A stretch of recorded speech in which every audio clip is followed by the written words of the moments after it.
rich with advices. Ramu was too eager to separate from his elder brother Hari after their father's demise. But Hari was very reluctant to allow the separation.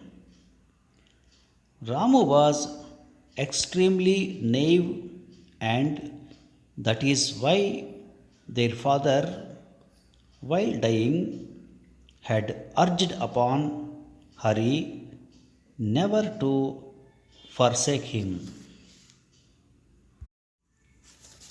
But some young men of the village who had become Ramu's chums always inspired him to become independent of his brother.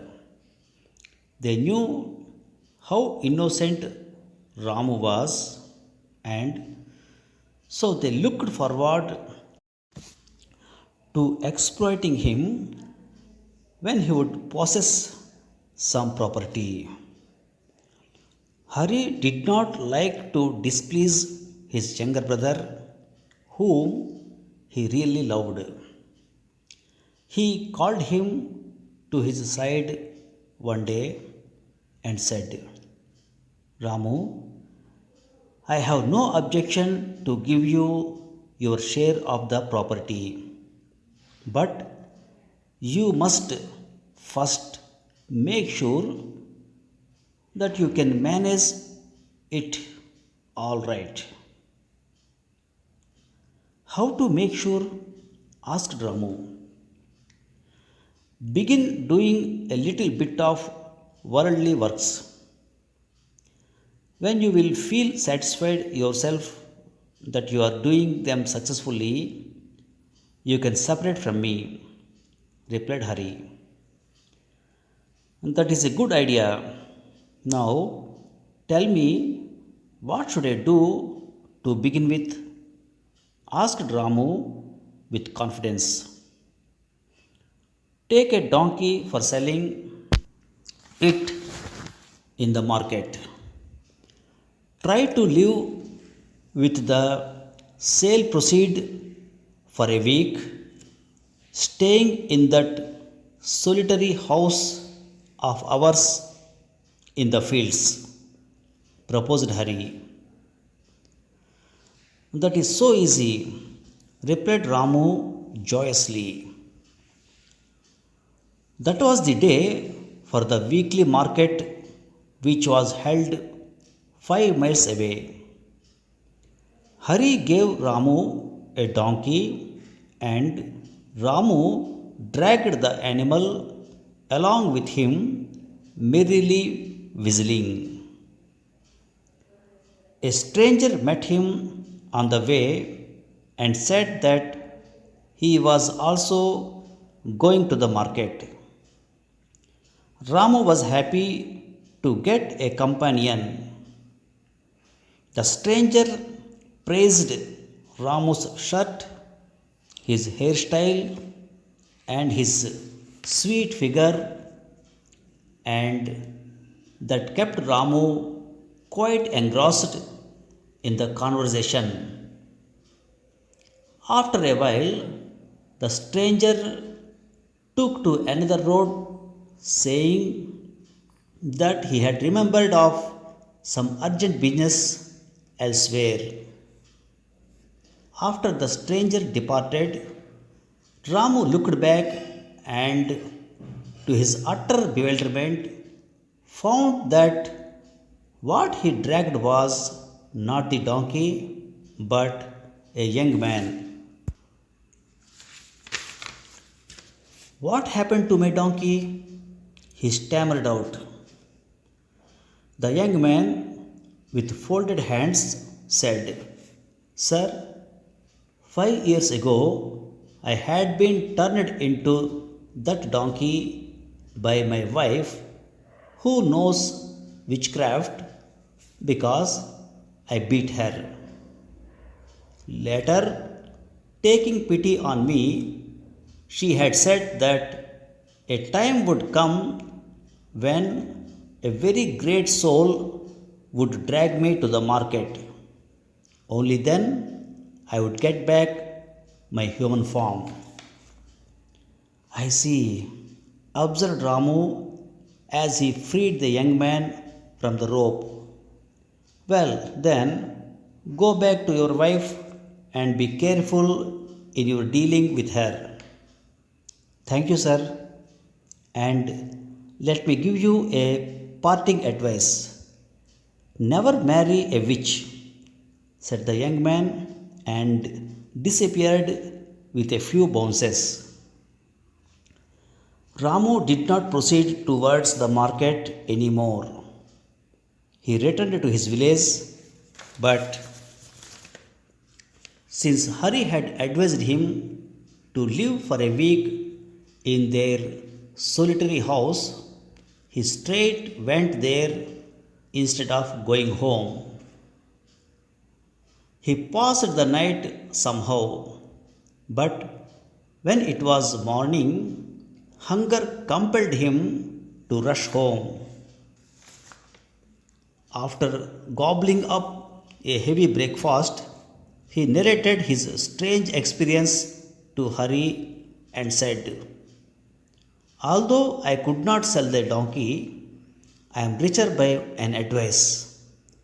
I will never marry a witch.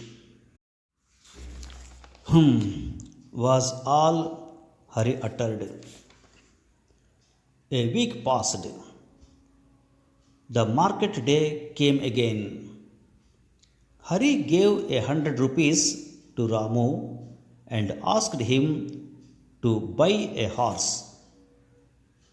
Hari reached the market and pushed his way into the area where the animal fair was held. Soon he found his old donkey waiting to be sold. Surprised, he went near it and patted it and said, you unfortunate lad, you picked up a quarrel with your wife again and she turned you into a donkey again. Is that so? But I can't buy you again, for my brother has instructed me to buy a horse with 100 rupees. The wicked people who had stolen his donkey last time immediately surrounded Ramu and their leader said, will you like to take home a horse worth 1,000 rupees for a mere 100 rupees? Where is that horse? Asked the curious Ramu. Dragging out a stout young man from their gang, the leader said, this is that horse. The fact is, under a curse, he has been changed into a man. But it has been said that if a great soul buys him for 100 rupees and treats him to a sumptuous dinner, then he would get back his horse form at midnight. Ramu lost no time in handing over the money and marching back to his village with the young man. Instead of going home first, he went to the solitary house in the fields. Wait here, he told the young man, and then went home and returned with his dinner, which he offered to the young man and said, now that all the conditions are fulfilled, do not forget to turn horse at midnight. I will not, my master. But before I turn a horse, let me give you an advice. Never sleep with a horse in the same room. It is nice of you to say so. Since you are going to turn a horse, I think it would be better if you sleep outside, said Ramu.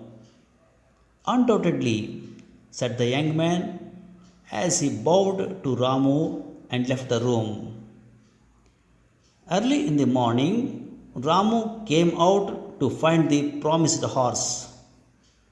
When he did not find it, he scratched his head and told himself, once it turned horse, it lost its human memory and walked away. Pity, I should have kept it bound to the pillar. He went to Hari and reported the matter and said, brother, although I am richer by two profound advices, I don't think I can live with them. Better I don't separate from you. That is quite sensible of you, said Hari and sighed. Thank you very much. Now, some of the words and their meanings. Ramu was too eager to separate from his elder brother Hari after their father's death. But Hari was very reluctant to allow the separation. Reluctant means unwilling. Ramu was extremely naive, and that is why their father had urged upon Hari never to forsake him. Naive means lack of experience or sound judgment. Forsake means abandon or leave.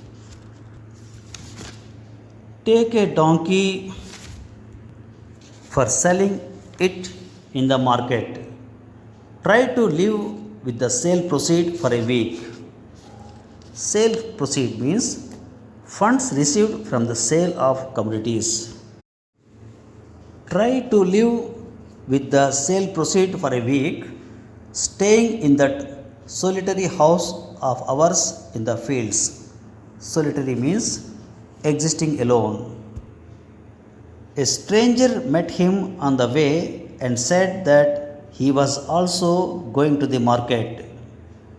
Ramu was happy to get a companion.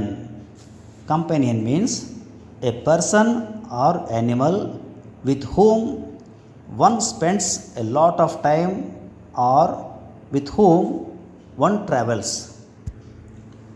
After the stranger departed, Ramu looked back and, to his utter bewilderment, found that what he was dragged was not the donkey but a young man.